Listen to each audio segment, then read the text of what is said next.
Hi. So this first practice is a joint frame practice, and you don't need any props specifically, but you might want something to sit on to raise your hips up a little bit. So check it out. When you sit on the ground, if sitting upright is not an option, like if you find yourself sitting like this, sitting on something a little bit higher can help you kind of tilt your pelvis forward. You can sit up a little bit taller and it's just more comfortable. So the way that you fold your blanket, if you have those ones, I know you do, with fringe on them, go fringe to fringe. So then you just have this big one. And then turn it on the end that's folded into folded end. And then go half, and then half again. So you wind up with this rectangle. And then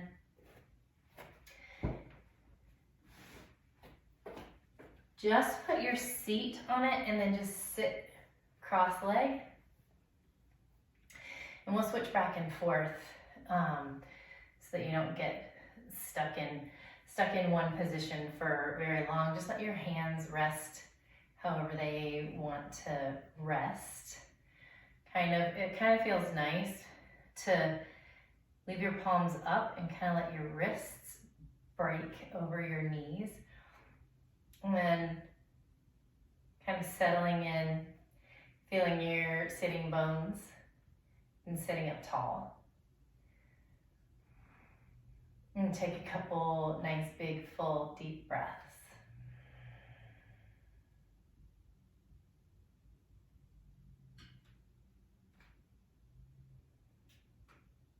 And on your next exhale, lower your chin down to your chest while still staying upright in your spine. Just kind of imagining your forehead being really heavy. And start to shake your head no. So drawing a little arc from collarbone to collarbone with your chin. Just kind of noticing how that stretch sensation goes from left to right.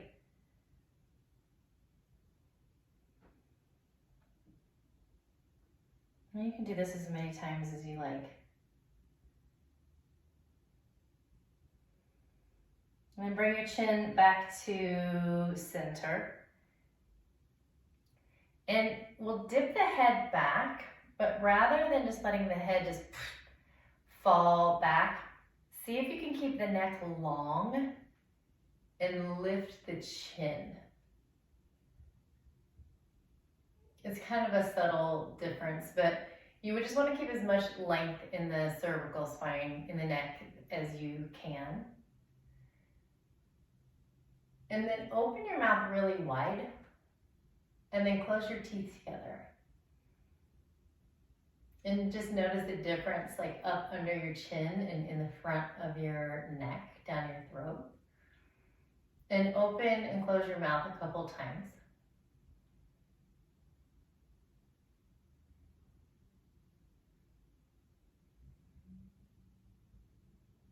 Bring your chin back to center. And let your right ear fall toward your right shoulder. Your head might not actually go very far. Usually one side is more willing than the other side. But just kind of let the left side of your neck be really long and the right side of your head be really heavy. And take your left hand and walk your fingertips out to the side. If your fingertips don't reach the ground, if you're sitting on something, you can grab a block, sit it next to you, and let your fingers walk out the block. And then start to take your chin down toward your right shoulder. Still with that big lean in the head, that big tilt in the head. And then from here, shaking your head no.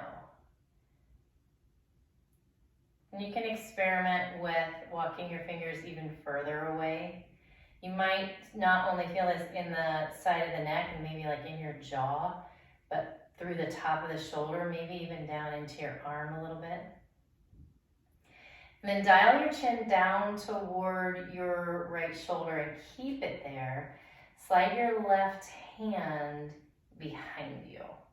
Just kind of let the back of your hand rest on your low back.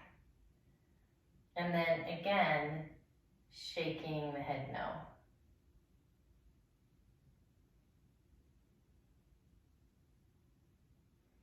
And unwind your arm and let your hand rest back on your lap. And bring your head back up into center and just kind of notice the difference between right side and left side now. If you feel a little mismatched. And then bring your left ear to your left shoulder. Just letting the left side of your head be heavy. And walking your right fingertips out to the right side. And dialing your chin down toward your shoulder and then back again. You might get completely different sensations on one side than the other. It's just kind of how we use our bodies on a day-to-day basis. They need different things. And then finally, dial your chin down toward your left shoulder. Slide your right hand behind you. And then again, turning the head side to side, kind of bringing your chin back where it started and then down toward your shoulder. Your eye gaze can kind of stay down on the floor next to your body on your left side. And unwind your arm. Bring your head back into center and then just give it a little look left to right, up and down. Just noticing all the noises, all the cracks and pops that happen in there. And bring your fingertips to your shoulders. Go ahead and, if you haven't already, switch the shin that's in the front, just so we have a little bit different perspective here. But let your fingertips rest on your shoulders. And draw your elbows forward, chin down, back round. And as you inhale, lift your elbows up, look up, open wide like snow angel arms. Drag your elbows behind you and down. Kind of let your chest puff open. And then again, add your breath here. So exhale as you round and drag your elbows forward. Inhale as you get big and open up. And exhale as you come down and around. Inhale, lift up, look up. And then when you've completed that circle and your elbows are down by your sides, make the circles go in the opposite direction. It's a little awkward. So send your elbows back. So chest opens first, elbows come up, and then forward and around. And then 2 more circles just like that. Inhale, lift up, look up. Exhale down. And last one.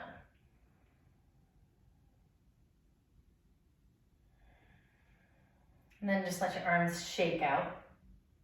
And send your right arm up over your head. You can kind of let your forearm rest on your head, or you can send your fingertips down toward your left shoulder.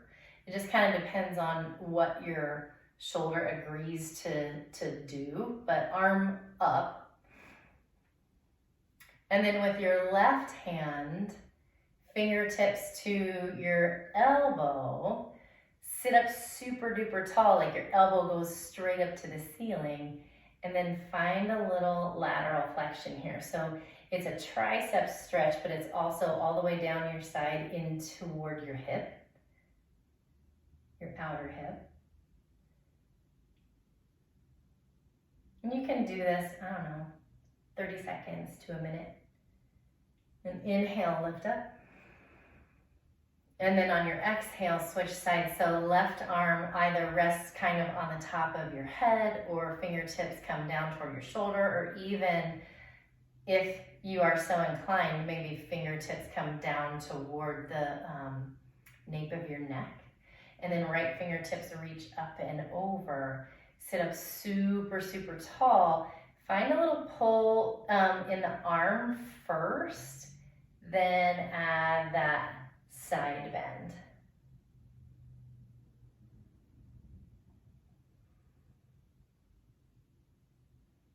And unwind.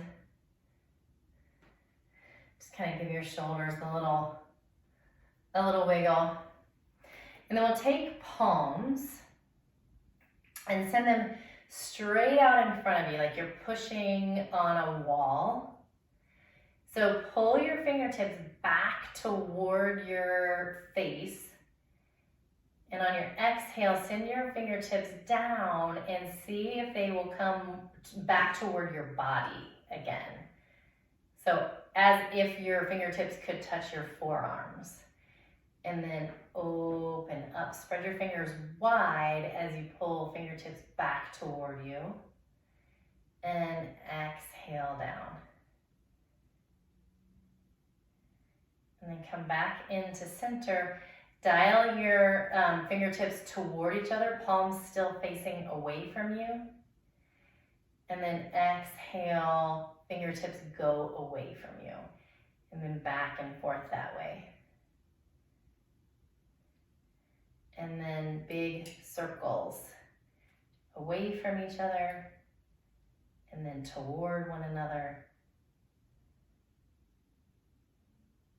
And then just for good measure, fingertips to your shoulders and then open your arms, fingertips down, and 2 more times.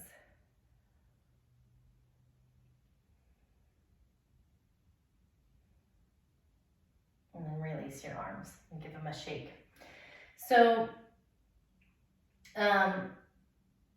for this part, I would recommend, if you are sitting on something, to come off of it. But that's between you and your body. So come to a seat, either on your blanket or not, and bring your feet wide. It doesn't have to be like the biggest straddle in all the world, but just not feet straight in front of you, just a little bit wide. So even while you're sitting here, you can kind of find your sitting bones, like at the bottom of your pelvis. Even that maybe is a little bit of a stretch in like your inner thighs. So bring your fingertips to the space between your knees and start to shift your shoulders over to the left, forward, to the right, and back. So not huge, but you can definitely feel where that stretch sensation goes around the hips, around the inner thighs, maybe in the outer thighs. And once you've completed 3 circles that direction, come the other way. So counterclockwise.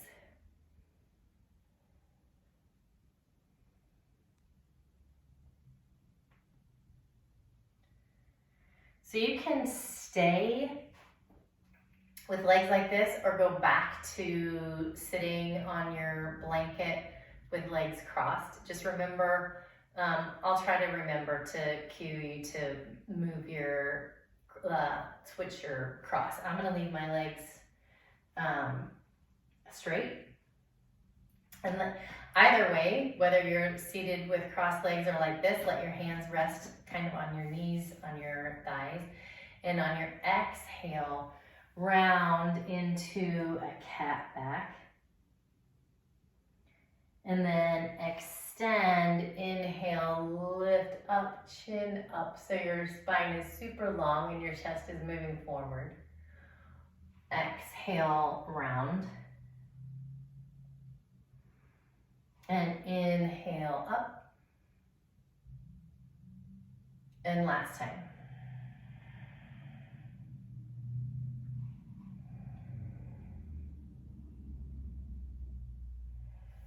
And then send your arms out and up.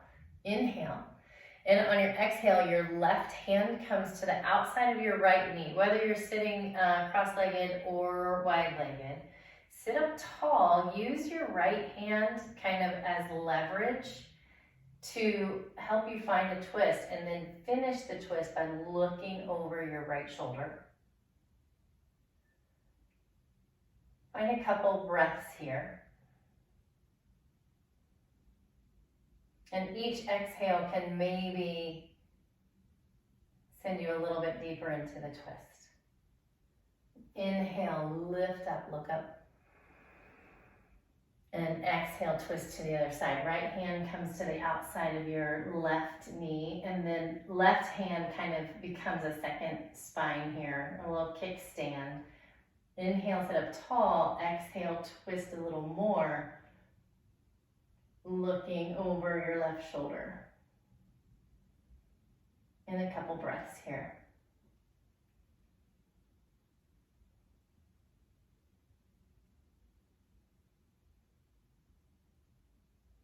And inhale, come back into center. And then on your exhale, come to hands and knees to a tabletop.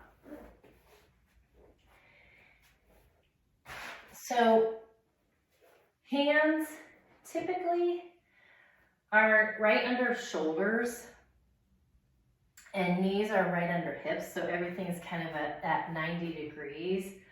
But if it bothers your wrists to have such an extreme angle, you can send your hands forward of your shoulders and see if that alleviates some of the pressure. So we'll send the right knee, you'll keep the right knee bent, send the right knee out to the side like a dog at a fire hydrant. And extend your right foot behind, turn your toes down to the floor. Pull your right knee toward your chest. And send your right knee out to the side again. So just a giant circle. Right foot comes way behind, like you're trying to step on the wall behind you.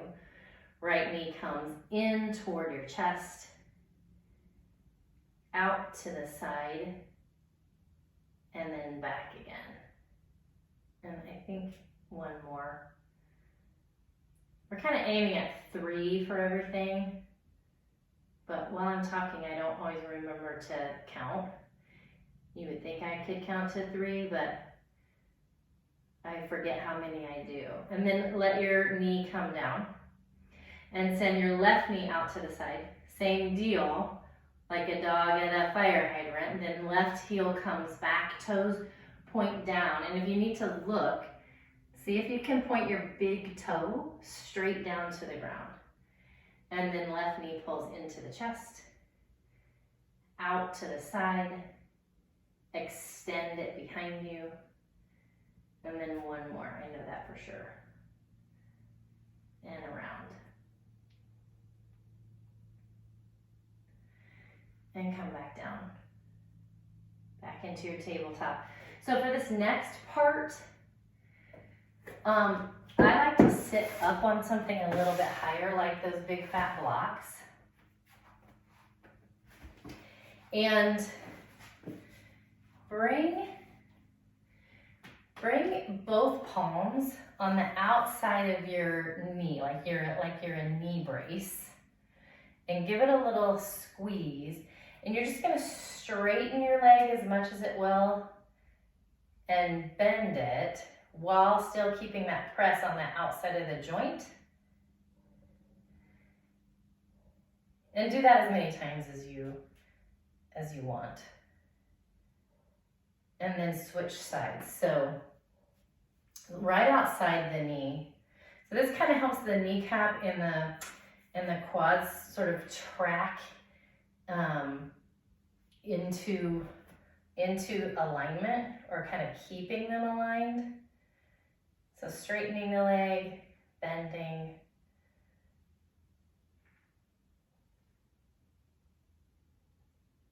And then rest that.